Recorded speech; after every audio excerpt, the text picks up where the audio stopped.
السلام علیکم ورحمۃ اللہ وبرکاتہ۔ الحمد للہ والصلاة والسلام علی رسول اللہ، اشہد ان لا الہ الا اللہ وحدہ لا شریک لہ واشہد ان محمدا عبدہ ورسولہ نبینا محمد وعلی آلہ واصحابہ اجمعین آمین یا رب العالمین۔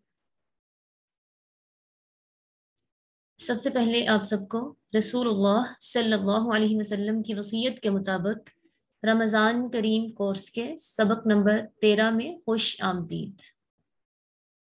میں ہوں آپ کے ساتھ محب الدین و شریعہ کالج سے آپ کی بہن بریرہ عطا۔ اللہ تعالیٰ سے دعا ہے اللہ تعالیٰ ہم سب کو مل کر اس کلاس کا حق ادا کرنے کی توفیق عطا فرمائے، آمین یا رب العالمین۔ تو جیسا کہ الحمدللہ کل کی کلاس میں آپ کو بتایا گیا تھا کہ ہمارے جو صبح شام کے اذکار چل رہے تھے الحمدللہ اللہ کی توفیق سے وہ مکمل ہوئے۔ تو آج ہم انشاءاللہ قرآن میں موجود انبیاء علیہ السلام کی دعائیں ہیں، تو ہم انشاءاللہ تعالیٰ ان میں سے چند دعائیں یاد کرنے کی کوشش کریں گے تاکہ ہم ان دعاؤں کو یاد کر کے اپنے حق میں بھی اور امت مسلمہ کے حق میں اللہ تعالیٰ سے وہ دعائیں اللہ کے حضور وہ دعائیں کریں، اور اللہ تعالیٰ ہماری ان دعاؤں کو قبول فرما کر ہماری دنیا اور آخرت بہتر بنا دے، آمین۔ تو آئیے ہم دیکھتے ہیں کہ آج کے سبق میں رمضان الکریم کے حوالے سے، روزے کے حوالے سے ہمارے لیے کیا حکم ہے۔ قال رسول اللہ صلی اللہ علیہ وسلم من مات وعلیہ صیام صام عنہ ولیہ۔ یہ بہت جاننے کی بات ہے۔ کیا فرمایا رسول اللہ صلی اللہ علیہ وسلم نے؟ من مات وعلیہ صیام، اگر کوئی فوت ہو جائے، جو فوت ہو جائے، وعلیہ صیام، اور اس پر فرضی روزے باقی تھے، صام عنہ ولیہ، تو اس کی طرف سے اس کا ولی روزے رکھے۔ کیا مطلب؟ جو فرضی روزے ہیں نا، فرضی روزے اگر کسی کے وہ ابھی باقی تھے، یعنی کہ یہ رمضان ہے نا، تو اس رمضان میں اگر کوئی شخص بیمار ہے اور وہ روزے نہیں رکھ پا رہا، لیکن وہ زندہ ہے نا، موجود ہے رمضان میں، لیکن وہ روزے نہیں رکھ پا رہا، اور پھر وہ خدا نخواستہ دوران رمضان ہی یا پھر رمضان کے بعد وہ فوت ہو جائے، تو چونکہ اس کی زندگی میں رمضان آیا تھا لیکن وہ روزے نہیں رکھ پایا، تو اب اس کے چھوٹے ہوئے روزوں کی قضائی دینی ہوگی۔ کس نے دینی ہے؟ جو اس کا قریبی ترین ولی ہے وہ اس کی قضائی دے گا۔ اگر کوئی بھی شخص مطلب قریب ترین ولی کوئی نہیں ہے اس کا، یا کوئی ولی تو ہے لیکن وہ ایسا کرنا نہیں چاہتا، تو پھر اس کی طرف سے کوئی بھی جس کو بھی معلوم ہے کہ مرنے والے کے ذمے اللہ کا فرض باقی تھا، تو وہ اس کا فرض ادا کرنے کی کوشش کرے، اس کے حصے کے روزے رکھے، تاکہ اس کے ذمے سے یہ فرض ساقط ہو جائے اور اسے اللہ تعالیٰ کی سزا سے وہ بچ سکے۔ جی بتائیے نور، آپ کیا کہنا چاہ رہی ہیں؟ آپ ایسا کریں پھر میسج لکھ دیں یہاں زوم پہ ہی، کیونکہ میں تو آپ کے مائک میوٹ کر چکی ہوں۔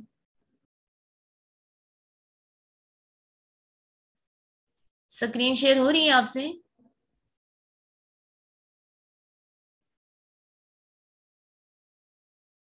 چلے میں آپ کا میسج دیکھ لیتی ہوں۔ اچھا ٹھیک ہے جی۔ اچھا آپ کا کوئی سوال ہے نا تو ان شاء اللہ تعالیٰ پھر بعد میں کر لیتے ہیں، ٹھیک ہے؟ تو جس شخص کی زندگی میں رمضان آیا ہے اور اس نے کسی شرعی عذر کی وجہ سے روزہ چھوڑا، اور پھر وہ اس روزے کی ابھی اس کی قضا باقی تھی لیکن وہ فوت ہو گیا ہے، تو اس کے ولی اس کے حصے کے روزے رکھیں گے، ٹھیک ہے؟ تو اگر وہ خود رکھ لیں تو بھی ٹھیک ہے، لیکن اگر وہ کسی کو رکھوا دیں، یعنی ان کے روزے کا فدیہ دے دیں، تو بھی ٹھیک ہے۔ یعنی کسی بھی طریقے سے مرنے والے سے یہ فرض ساقط کروا دیا جانا چاہیے، تاکہ اس کا حساب آسان ہو سکے اور وہ فرض کو چھوڑ کر جو وہ گناہگار ہوا ہے تو وہ اللہ تعالیٰ کے عذاب سے بچ سکے، ٹھیک ہے؟ تو اسی طرح مجھ سے کسی نے پوچھا تھا کہ عورت رمضان المبارک میں اگر بچے کو فیڈ کرواتی ہے یا وہ پریگننٹ ہے، تو اس کی طبیعت خراب رہتی ہے، تو اسے روزے کی رخصت ہے کہ وہ روزہ چھوڑ سکتی ہے۔ تو وہ پوچھا گیا تھا کہ کیا پھر وہ روزے بعد میں قضا کرنے ہوتے ہیں یا ان کا فدیہ دے دیا جائے تو وہ کافی ہوتا ہے؟ تو اس کا جواب یہ ہے کہ ایسی عورت جو رمضان میں بچے کو فیڈ کرواتی ہے اور اسے پرابلم فیل ہوتا ہے، اسے محسوس ہوتا ہے کہ اگر وہ روزہ رکھے گی تو اس کے بچے کو مسئلہ ہوگا، تو ایسی عورت روزہ چھوڑ سکتی ہے۔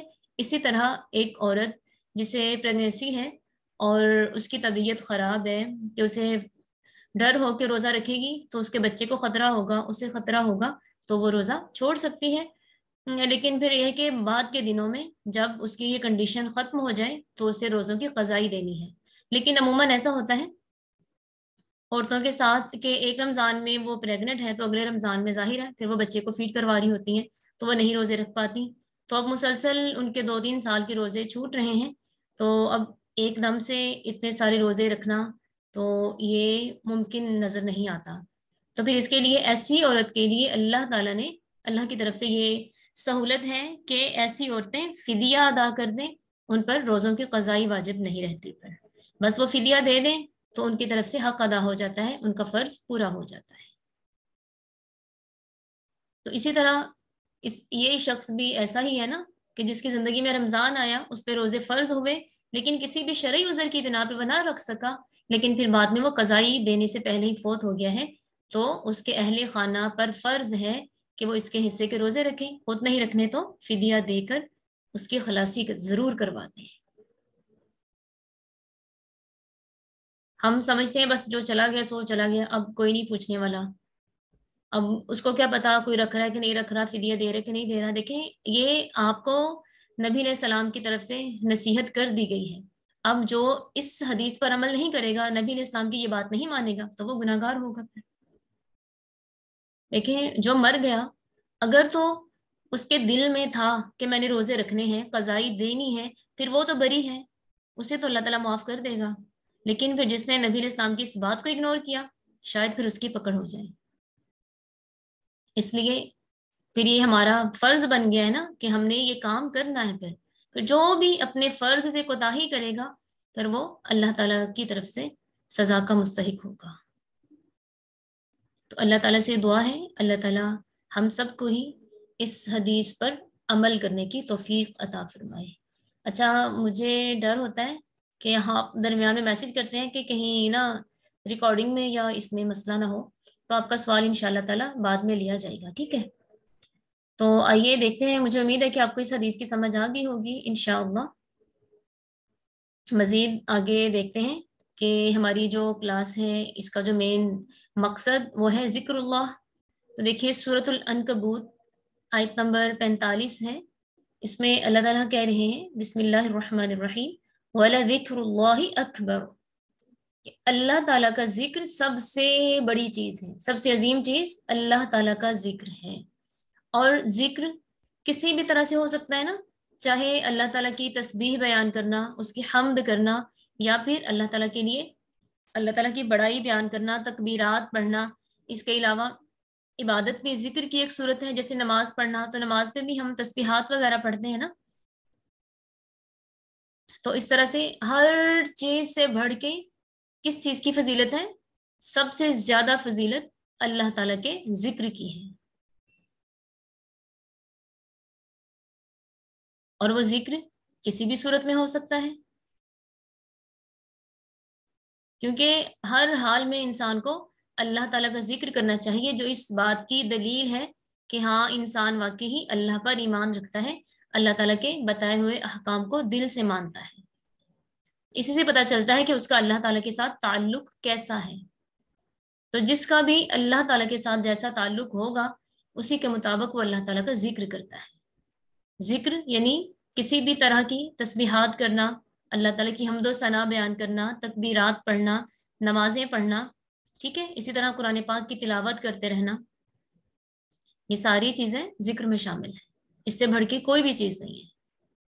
ہم دیکھتے ہیں کہ ہم دنیا میں اس قدر مصروف ہو جاتے ہیں نا کہ ہم اچھا ابھی کرتے ہیں، ابھی پڑھتے ہیں، یہ ایسے ہے ویسے ہے، یہاں تک کہ جمعے والے دن سورۃ الکہف پڑھنا یہ کتنا افضلیت والا کام ہے، تو ہم اس کو ہی شام کر دیتے ہیں کہ اچھا میں یہ کر لوں وہ کر لوں تو پھر پڑھ لوں، تو خدا نہ خواستہ اگر ہمیں مہلت ہی نہ ملے تو، جبکہ اللہ تعالیٰ نے کہا ہے کہ جب تمہارے دل میں کسی نیک عمل کی خواہش پیدا ہو تو وہ فوراً کر ڈالا کرو، پھر ایسا نہ ہو کہ تمہارے کام اور وقت کے درمیان اللہ تعالیٰ حائل ہو جائے، کہ تمہاری اور تمہاری نیکی کے درمیان اللہ تعالیٰ حائل ہو جائے، یعنی تم اتنی دیر کر دو کہ اللہ تعالیٰ کو پھر کسی قسم کی، اللہ تعالیٰ کو تو ضرورت ہے بھی نہیں ہے ہماری عبادات کی، ہم تو اپنے لیے ہی کرتے ہیں، لیکن پھر ہمارا دیر کرتے جانا، رکتے جانا، اللہ تعالیٰ کو ہمارا یہ عمل پسند نہیں آتا، پھر اللہ تعالیٰ ہمیں ایسی مصروفیت دے دیتے ہیں کہ ہمیں یاد ہی بھول جاتا ہے کہ ہم نے یہ ذکر پڑھنا تھا، یہ کام کرنا تھا، پھر وقت گزرنے کے بعد ہمیں یاد آتا ہے ہو یہ تو ہم نے کیا نہیں،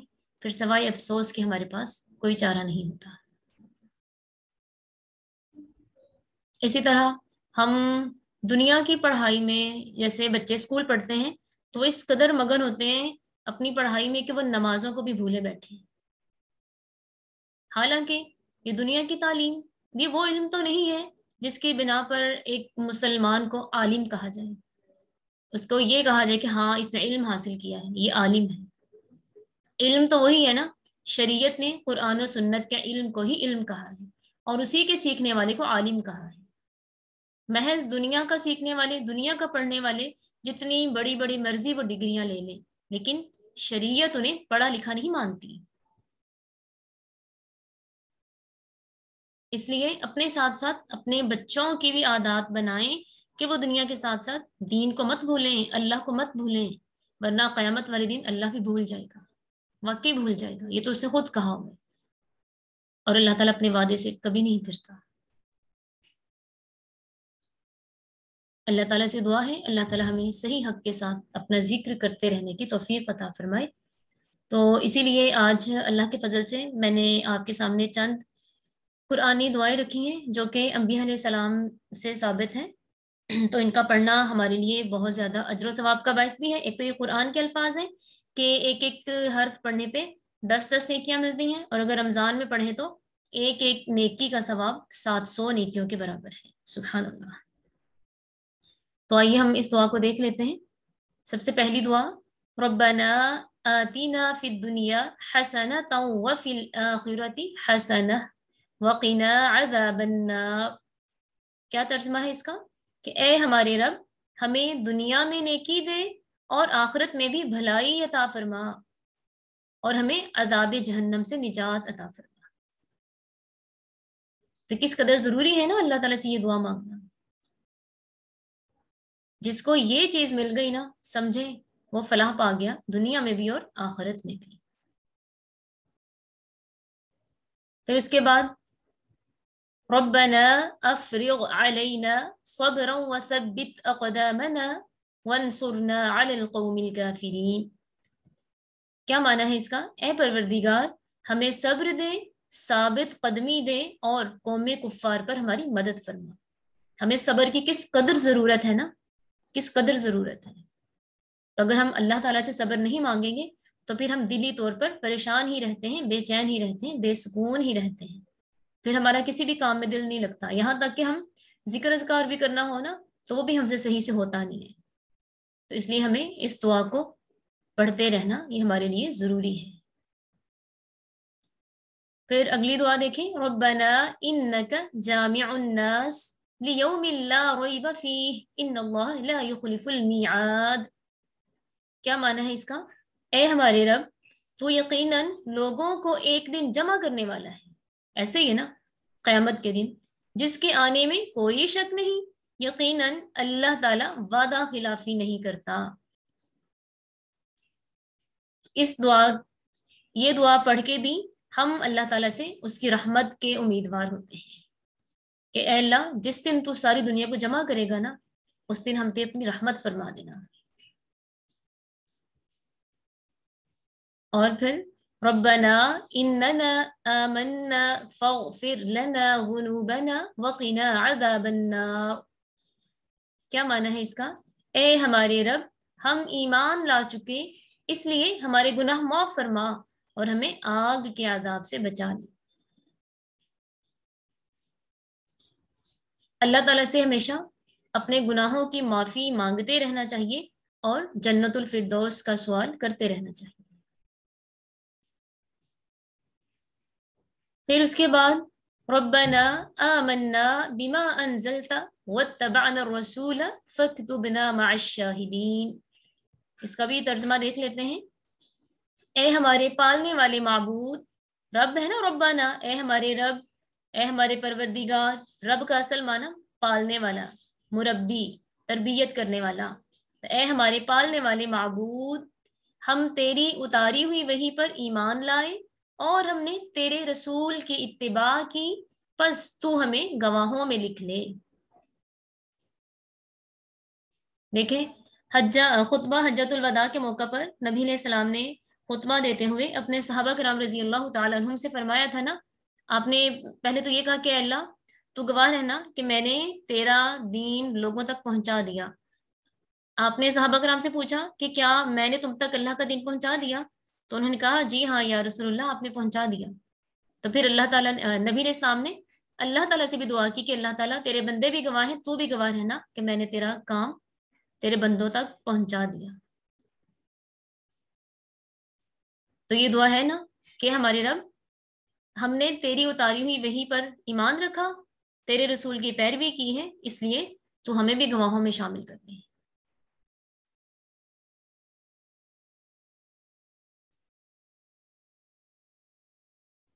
اور پھر ربنا انک من تدخل النار فقد اخزیتہ وما للظالمین من انصار. کیا معنی ہے اس کا؟ اے ہمارے پالنے والے، تو جسے جہنم میں ڈالے یقیناً تو نے اسے رسوا کیا اور ظالموں کا تو مددگار بھی کوئی نہیں.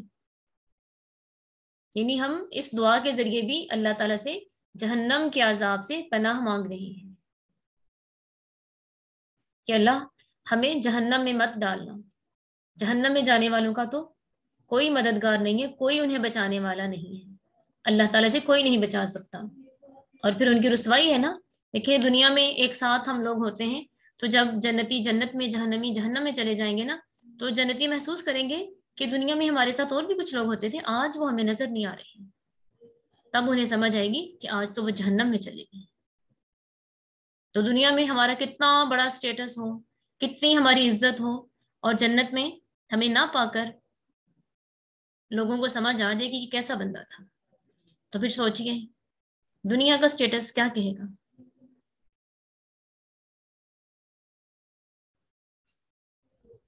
اس لیے اللہ تعالیٰ سے دعا بھی کریں اور اس کے ساتھ ساتھ اپنے اعمال بھی درست کرنے ہیں ہم نے، تاکہ ہم قیامت والے دن کے رسوائیوں سے بچ سکیں. یہاں تو پھر ہمارا واسطہ دو چار لوگوں سے پڑتا ہے نا، اور وہاں 69 امتیں، ہمارا نمبر 70. تو سوچیں کتنی دنیا کے سامنے رسوائی ہوگی انسان کی.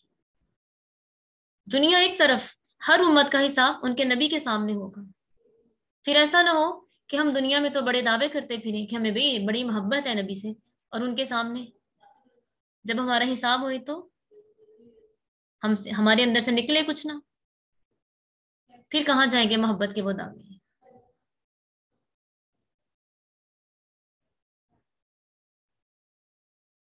اللہ تعالیٰ سے دعا ہے اللہ تعالیٰ ہمیں یہ دنیا صحیح معنوں میں اسلام کے مطابق گزارنے کی توفیق عطا فرمائے، تاکہ ہم صحیح معنوں میں اللہ اور اس کے رسول کی محبت کا حق ادا کر کے کل قیامت والے دن اپنے پیغمبر کے سامنے سرخرو ہو سکیں.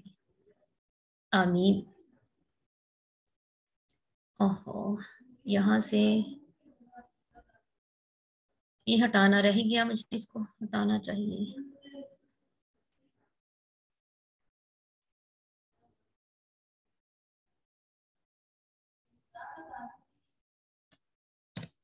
جی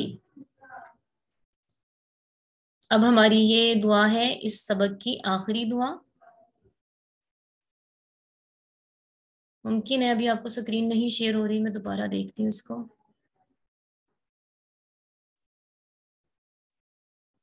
جی انشاءاللہ.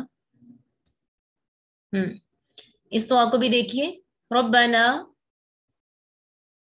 ربنا اننا سمعنا منادیا ینادی للایمان ان آمنوا بربکم فآمنا ربنا فاغفر لنا ذنوبنا وكفر عنا سيئاتنا وتوفنا مع الابرار. کتنی زبردست دعا ہے یہ ماشاء اللہ. اس کو پڑھ کے سکون بھی بہت ملتا ہے اور یہ ہمارے لیے بہت ضروری ہے. دیکھیے اس کا کیا ترجمہ ہے. اے ہمارے رب، ہم نے ایک پکارنے والے کو سنا جو ایمان کی طرف بلاتا تھا اور کہتا تھا کہ اپنے رب کو مانو. ہم نے اس کی دعوت قبول کر لی. بس اے ہمارے رب، جو قصور ہم سے ہوئے ہیں، یعنی ہماری جو بھی غلطیاں ہیں، ان سے درگزر فرما، اور جو برائیاں ہم میں ہیں انہیں دور کر دے، اور ہمارا خاتمہ نیک لوگوں کے ساتھ کر. آمین اللہم آمین. وتوفنا مع الابرار، ہمارا خاتمہ نیک لوگوں کے ساتھ کر.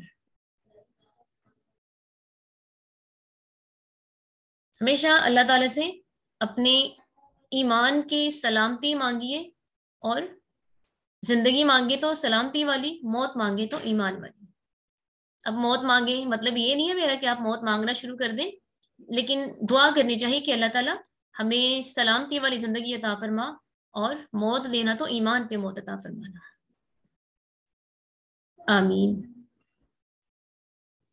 تو دیکھیں اگر آپ یہ دعائیں یاد کر لینا، اور آج کل تو رمضان ہے نا، تو رمضان میں آپ ان دعاؤں کو پڑھیں، افطاری کے وقت آپ ان دعاؤں کو کریں، دسترخوان پہ بیٹھ کے اللہ سے یہ دعائیں مانگیں، تو آپ کو بے حد دلی سکون محسوس ہوگا.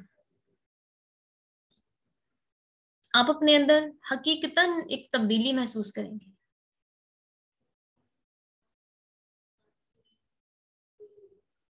اللہ تعالیٰ سے دعا ہے اللہ تعالیٰ ہم سب کو اپنے احکام کے مطابق اب ہماری پوری زندگی کو گزارنے کی توفیق عطا فرمائے، اور اللہ تعالیٰ ہم سے اس رمضان کی ٹوٹی پھوٹی عبادتوں کو قبول فرمائے، اور آپ کی اس کلاس کے لیے کوششوں کو بھی قبول فرمائے. ماشاءاللہ سے آپ نے بے حد کوشش کی ہے اس کلاس کو بہترین بنانے کی.